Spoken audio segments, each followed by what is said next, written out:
Hi friends, welcome to AFH kitchen. ఈరోజు మనము దహీ పూరి ఎలా తయారు చేసుకోవాలో దీనికి కావాల్సిన పదార్థాలు ఏంటో మనం తెలుసుకుందాం. ముందుగా చూడండి, చింతపండు, ఎండుమిర్చి, బెల్లం తురుము, ఉప్పు, జీలకర్ర అండి. వీటిని కొద్దిగా వాటర్ వేసుకొని ఇందులోకి ఇంగ్రీడియంట్ అన్నీ వేసేసుకోవాలండి. వేసి దీన్ని బాగా ఉడికించుకోవాలి. ఈ విధంగా ఉడికిన తర్వాత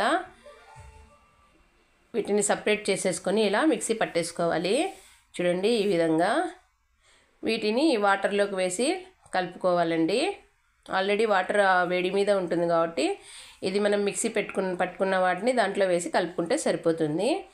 ఇది గ్రీన్ చట్నీ అండి. దీన్ని కూడా ఎలా తయారు చేసుకోవాలో ఇప్పుడు చూపిస్తాను చూడండి. చాలా చాలా ఈజీ అండి, చాలా టేస్టీగా కూడా ఉంటుంది.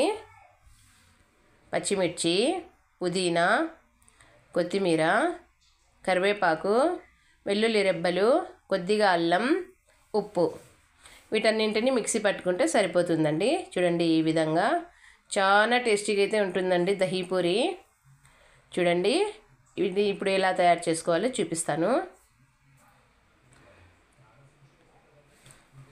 నేనైతే బంగాళాదుంపల్ని ముందుగానే ఉడికించేసుకున్నానండి, అది స్కిప్ చేశాను.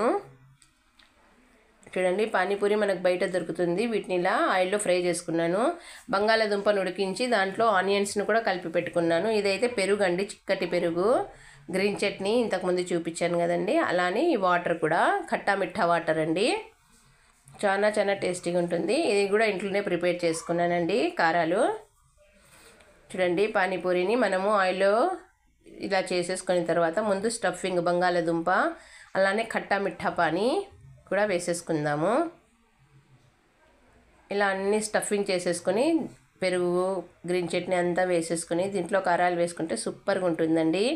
తినండి, ఆరోగ్యంగా ఉండండి. నా వీడియోని లైక్ చేయండి, షేర్ చేయండి. మరిన్ని వీడియోస్ కోసం నా ఛానల్ని దయచేసి అందరూ సబ్స్క్రైబ్ కూడా చేసుకోండి.